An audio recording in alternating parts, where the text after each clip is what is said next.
We're going to start with Surya Namaskar. And Vinyasa is nothing more than Surya Namaskar between each posture, or a little piece of a Sun Salutation. So this particular style of practice, in my own research over the years, I've tried to trace where that came from and how old it is and what its roots are.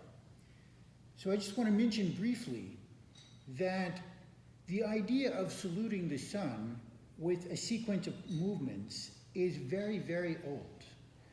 The Ashtanga sequences are maybe 60 or 70 years old. The idea of greeting the sun is probably 3,000 or 4,000 years old. It exists in the Vedas. It's a separate chapter in the Vedas about Surya and about the greeting of the sun. And it's not the sun out there in the sky exactly, but it's the consciousness and the sun inside of us. So in a way, your Surya Namaskar, whether you're doing it for whatever reason or whether you know it or not, Surya Namaskar is a prayer that the bright, good stuff inside of you is going to win over this stuff that brings you down. Okay? You can say a lot, you can get into Sanskrit, you can get into history and dates, etc. But fundamentally, yoga is to help us evolve and to become the most beautiful expression of ourselves that we can. And whether or not you can touch your toes or put your foot behind your head is irrelevant. In 100 years, how many of us are going to be doing this? None. I don't care how much yoga you do, you're going to die someday anyway. Learn the philosophy. Learn the meditative aspect. Go deeper. That's my basic suggestion to everyone. And let's enjoy a practice together in the spirit of community, in the spirit of mutual cooperation and sharing.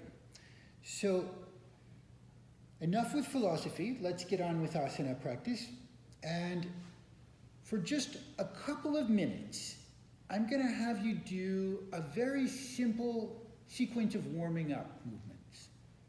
And I just want to say that when you practice Ashtanga Yoga and you practice fixed sequences, the reason that Ashtanga people always kind of look like they know what they're doing is because they've done it a million times before. They've practiced it over and over. So of course they look like they know what they're doing. It's because of all that repetition. So repetition is good. It's a very strong element in all disciplines. If you're a ballet dancer, if you're a gymnast, if you're anything, you have to repeat the movements. But if you think that repeating movements that injure you is a good idea, you're mistaken. So my basic advice, warm up. Have a 5 to 15 minute sequence of movements that you can do before you practice that actually addresses issues in your body, activates groups of muscles which are tending towards weakness and not firing properly, loosen up your tense areas, try to create balance, and then go into your fixed sequences. So I'm just going to do that for a couple of minutes because we really don't have enough time. There's more yoga therapy movements than you can ever learn in this life.